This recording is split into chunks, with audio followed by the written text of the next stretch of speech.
그러니까부터 제가 대통령이 되겠다고 말을 하기 시작했어요. 많은 분들이 제게 무엇을 했느냐를 묻지 않고 무엇을 하겠느냐, 비전을 내놓으라고 했어요. 비전을 생각해봤어요. 제 마음에 가장 드는 비전, 그것은 전두환 대통령이 50대 내놨던 정의로운 사회였어요.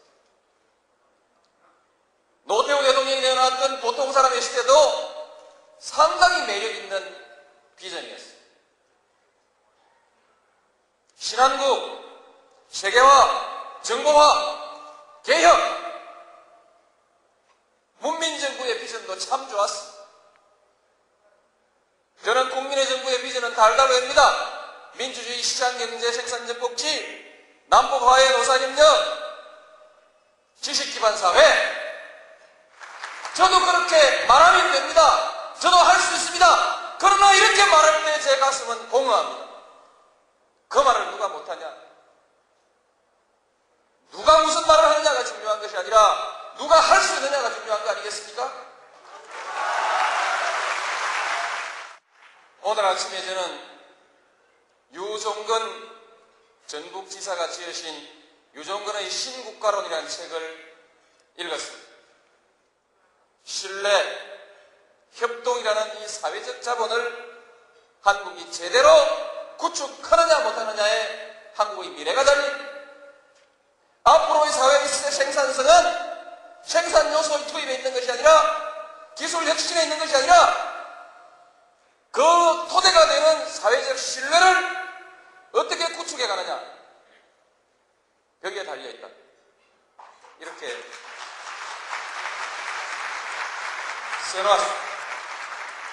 제가 정말 하고 싶었던 얘기가 씌어 있어서 정말 반가웠어요. 문제는 그 사회적 신뢰를 우리가 어떻게 만들어갈 것인가. 조선 건국 이래로 600년 동안 우리는 권력에 맞서서 권력을 한 번도 바꿔보지 못했다. 비록 그것이 정의라 할지라도, 비록 그것이 진리라 할지라도 권력이 싫어하는 말을 했던 사람은, 또는 진리를 내세워서 권력에 저항했던 사람들은 전부 죽임을 당했다. 그 자손들까지 멸문지화를 당했다. 폐가 망신했다. 600년 동안 한국에서 부귀영화를 누리고자 하는 사람은 모두 권력에 줄을 서서 손바닥을 비비고 머리를 조아려야 했다. 그저 밥이나 먹고 살고 싶으면 세상에서 어떤 부정이 저질러져도, 어떤 불의가 문 앞에서 벌어지고 있어도, 강자가 부당하게 약자를 짓밟고 있어도 모른 척하고 고개 숙이고 외면했어요. 눈 감고 귀를 막고 비굴한 삶을 사는 사람만이 목숨을 부지하면서 밥이라도 먹고 살 수 있던 우리 600년의 역사,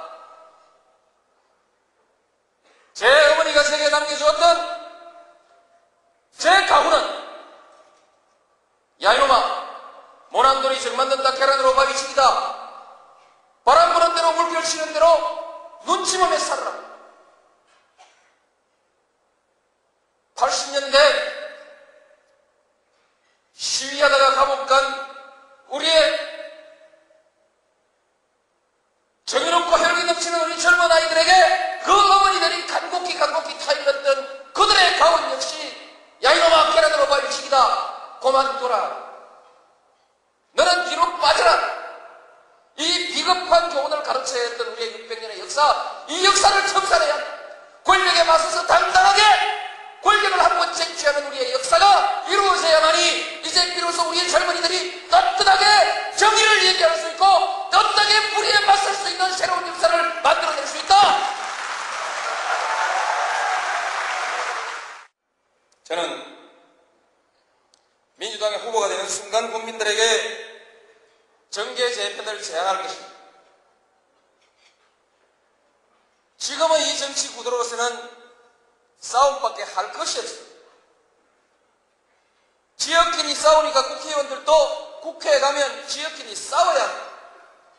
싸우지 않는 국회의원은 자기 고향에서 인기가 떨어집니다. 정치가 제대로 되려면 지역 구도를 해체하고 이념과 정책에 의해서 당을 다시 만들어야 합니다. 제대로 된 정치를 할 수 없는 이 왜곡된 정치 구도를 풀어버리고 국민을 위해서 진정한 정치를 할 수 있는, 정책에 의해서 당당하게 경제하고 인물에 의해서 평가받는 정상적 정치를 만들어가는 정계의 재편입니다. 따라서 이것은 역사의 승리에 맞습니다.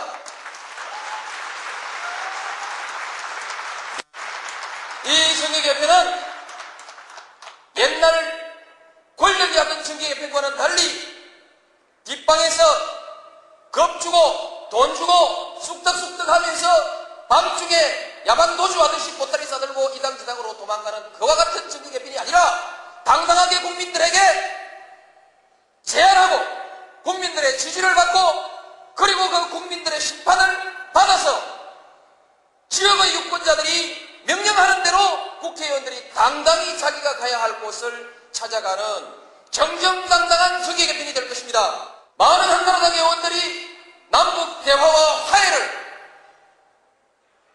지지하는데 이해창 총재는 사사건건 남북 대화를 반대하는 냉전주의를 가지고 가슴을 치는 일입니다. 한 달 하루라도 한나라당에서 정치를 이해창 총재와 함께 한다는 것이 고통스러운 많은 개혁적 정치인들이 있습니다. 이들에게 명분과 기회가 주어지고 국민의 지지가 모아진다고 하면 왜 움직일 수 없겠습니까? 그들은 이제 박수하고 이게 조제를 잘못해가지고 힘이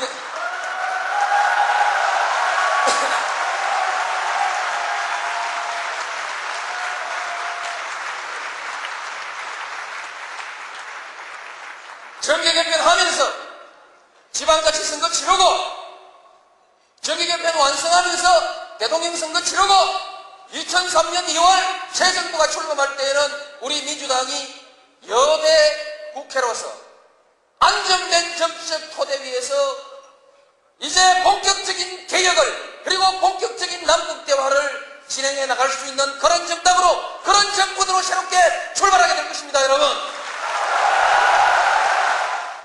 1년 전에도 했고 올해도 하고 내년에도 해야 되고 우리가 일상적으로 집에 청소하듯이 조금씩 개량해야 되는 일이라면 저는 모든 것을 총리에게 맡겨야 된다고 생각합니다. 대통령은 아직 과거에 주먹으로 해결하던 우리 사회의 많은 갈등 해소와 조정의 문제를 직접 관장해야 합니다. 행정개혁과 재정개혁이라는 이 중요한 문제, 그리고 전략적 사업과제, 이런 문제만 전념해야 된다고 생각합니다. 그래서 권력을 나누는 수직적 피라미드가 아니라 수평적 네트워크로서 상호의 토론과 협력을 통해서 민주적으로 문제를 풀어가는 새로운 정치 모델을 한번 만들어 보이겠습니다. 그동안 제가 여러 차례 대통령 후보 경선에 나서겠다고 이렇게 선언을 해드렸는데